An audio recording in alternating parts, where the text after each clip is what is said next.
Денот, како што најави вечерва, разговарам со кандидатот на ВМРО-ДПМН за градоначалник на општината Аеродром, Јан Митевски. Митевски, добро вечер, добро дојдовте во Дневник. Добро вечер, благодарам на поканата и поздрав на гледачите на телевизија Сито. Ги гледам резултатите од првиот изборен круг. Вие имате 16.257 гласови. Сите останати четворица кандидати заедно имаат 14.404. Ова ви дава голема предност во вториот изборен круг или како главен фаворит влегувате во трката. Како сте вие задоволен од резултати? Да, граѓаните покажа дека даваат доверба и поддршка на мене како кандидат и на ВМРО-ДПМН. Не само овој резултат, како ВМРО-ДПМН освоив ни апсолутно мнозинство во Советот, што е една сериозна работа во однос на идното функционирање на општината, односно сигурност дека поддршката и ветените проекти ќе ги имаме и од страна на мнозинството во Советот. Задоволен сум од поддршката која што добив од аеродромци. Работим уште понапорно во овој период помеѓу двата круга, се со цел да ја зголемиме таа поддршка и очекувам дека уште поголема ќе биде после вториот круг. Сега главната забелешка од вашиот против кандидат во вториот круг е дека само 3% од она што било ветено пред 4 година во таа програма е реализирано до сега. Сега не знам колку вие се чувствувате одговорен за тоа ветено, а не исполнето, со оглед на тоа дека сте градоначалник само една година, претходно бевте председател на Советот во општината Аеродром. Чувствувате ли некаква одговорност за тие, како што вели тој 3% реализирани проекти? Прво, тоа е апсолутно неточно, една теза која што сака на теза на критика да ја наметне во оваа политичка кампања. Ние се водиме од тезата на промоција на проекти и сметам дека тоа е нешто што е битно за граѓаните. Како општина сработиме многу проекти во изминатиот период, особено во развој на инфраструктурата и за прв пат во исто време во Аеродром во еден период градиме и основно училиште, и детска градинка, и спортска сала. Нешто што претходно не се случило во општина Аеродром. Морам да напоменам дека во претходниот мандат 3 години имавме централна власт од СДСМ, која што не беше апсолутен кочничар во реализација на голем број на проекти и 4 години власт на Даниела Арсовска во градот Скопје, од каде што добивме нула поддршка во реализација на клучни инфраструктурни проекти кои што се токму надлежност на градот Скопје. Работевме интензивно изминатиот период, отпочнавме многу инфраструктурни проекти, многу и завршивме како општина и јас и мојот претходник Тимчо Муцински и апсолутно не можам се согласам со тезата дека 3% од програмата била реализирана. Имаше можност против кандидатот во после минатите избори да биде дел од Советот и тука директно да види и да слушне што се случува, меѓутоа поради други приоритети во животот се одлучи да даде оставка од Советот, иако беше носител на советничката листа, така што верувам дека тоа е една теза која што му е пласирана од неговите сопартици, која што е апсолутно неточна за избори. Сега главен проблем на Скопје ни изминатите неколку денови, меѓутоа и подолго време во фокусот изминатите денови состојбата со хигиената и работата на комунална хигиена. Ете, видовме постапка за раководството на ова предпријатие, веќе мерка од 30 дена притвор. Меѓутоа, ова не е прв пат да се случува проблем со собирањето на сметот. Ако не грешам, и во 2023 кога Тимчо Муцунски управуваше со Аеродром, имаше еден сличен проблем кога исто така камиони од други општини го собираа сметот во Аеродром. Каде го гледате решението? Дали решението е комунална хигиена да се подели, секоја општина да има свое предпријатие, секоја одвоено да се грижи за состојбата во општината? Кое е решението според вас? Во 2023 имаше една криза која што траеше многу пократко. За жал, сега пред овие избори имавме криза со несобирање на отпадот од страна на комунална хигиена која што траеше повеќе од 10 дена во делот на Аеродром и повеќе од 3 недели во делот на Лисичот, каде што од индивидуалните домаќинства се собира, односно не се собираше отпадот. Комунална хигиена е единственото надлежно градско предпријатие кое што е должно да го собира и транспортира отпадот, заради тоа што ние како граѓани плаќаме кон нив.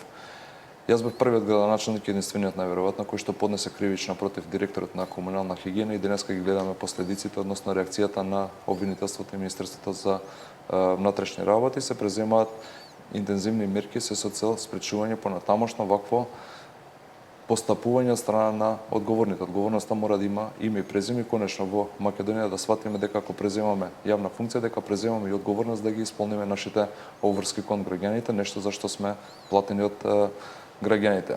Со идниот градоначалник на град Скопје, јас сум уверен дека тоа ќе биде Орса Георгиевски, веќе дискутиравме на оваа тема, многу битна тема која што не сме да проложи да биде тема Мене ми е жал на вистина што во екот на политичка кампања нас главна тема ни е ѓубрето, но за жал некој посакувано повеќе или помалку ја наметна таа тема. Разговаравме со Орце да се стави комплетно во функција јавното претпријатие комунална хигиена, меѓутоа доколку нема успех и продолжи понатаму вакво демјатно однесување од нивна страна, размислуваме и на поделба на ова јавно градско претпријатие на општините кои што функционираат во рамки на градот Скопје и верувам дека доколку нема успех во менаџирањето на овој начин, дека би имале подобар начин на менаџирање доколку општините би ги преземале надлежностите од јавното претпријатие комунална хигиена Скопје и самите да го менаџираат отпадот. Општините се првата врата каде што граѓаните реагираат и се обраќаат за проблеми со отпадот, проблеми кои што треба да ги менаџира градот Скопје, но за жал не ги менаџира. Така што верувам дека за многу скоро од денеска ние ќе имаме функционално јавно претпријатие, но доколку нема успех и понатаму, дека ќе се разгледа опцијата за продолжение. Важно е граѓаните да добиваат резултат за она што го плаќаат, а сега уште еден проблем кој што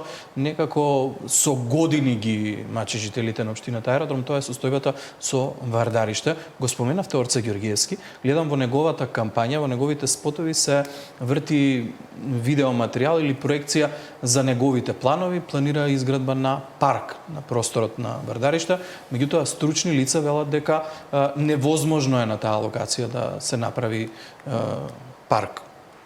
Каде вие го гледате решението? Не знам кои се стручните лица.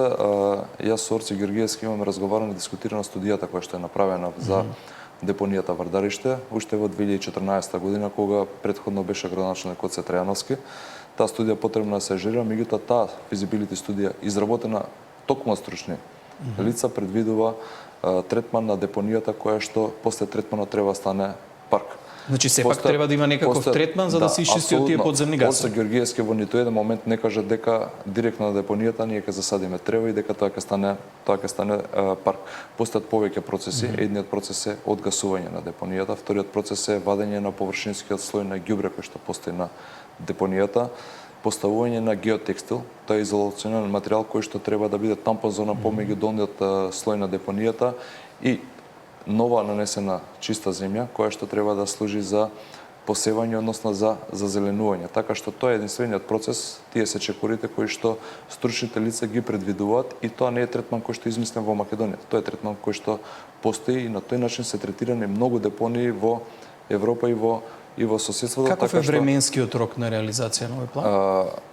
Во однос на одгаснувањето, тоа е првиот процес кој што треба да започне, ќе започне многу скоро после изборите, во зависност од количините на газ кои што ќе постојат таму и потребата од времето да се одгасне таа депонија, ќе следат и другите чекори. Паралелно со одгаснувањето ќе се отпочне и со чистење на површинскиот слој на ѓубре кој што се наоѓа токму таму на ова депонија, така што по завршување на тие два процеси ќе следи нанесување на нов слој на земја и верувам дека во овој мандат кој што престои дека таа депонија ќе биде еден убав парк до завршување на мандатот. Морам да ве прашам и за оној мост кај салата Јане Сандански, какви се плановите, ќе биде ли ставен во функција? Исто градски проект кој што 4 години од градот Скопје беше комплетно застанат. Ама многу значаен за општина. Апсолутно значаен, особено за решавање на сообраќајниот хаос кој што ни се појавува и токму тој мост треба да биде уште еден излез или влез во аеродром и да ги растерети постоечките влезови и излези кон центар и кон останатите скопски општини. Останува уште многу малку за експроприација од куќите кои што постојат таму на лице место и тој мост да се поврзе со клучката кај Изгет и на тој начин аеродромци да добијат излез кон Газибаба и кон општина центар, така што верувам дека Орце сериозно ќе се зафати со решавање на овој проблем и за многу скоро ќе имаме решение, пошто постојат веќе готови проекти за изградба, односно продолжување на булеварот Асном низ населеното место Керамидница и верувам дека за една година од сега ние ќе добиеме функционално сообраќајно решение кое што во многу ќе го растрети сообраќај. Ова релативно брзо време, на 3 дена до вториот круг од изборите, која би била вашата порака на жителите на Аеродром? Очекувам дека ќе ја добиеме повторно поддршката, затоа што единствено ние нудиме како политичка партија проекти кои што се реални и остварливи. Граѓаните тоа сакаат да го поддржат, затоа што другите политички партии, освен критика, ние оваа кампања не видовме ништо. Граѓаните се доволно мудри и верувам дека ќе го направат најдобриот избор за нив за наредните 4 години. Ски благодарам многу за гостувањето и посакувам успех во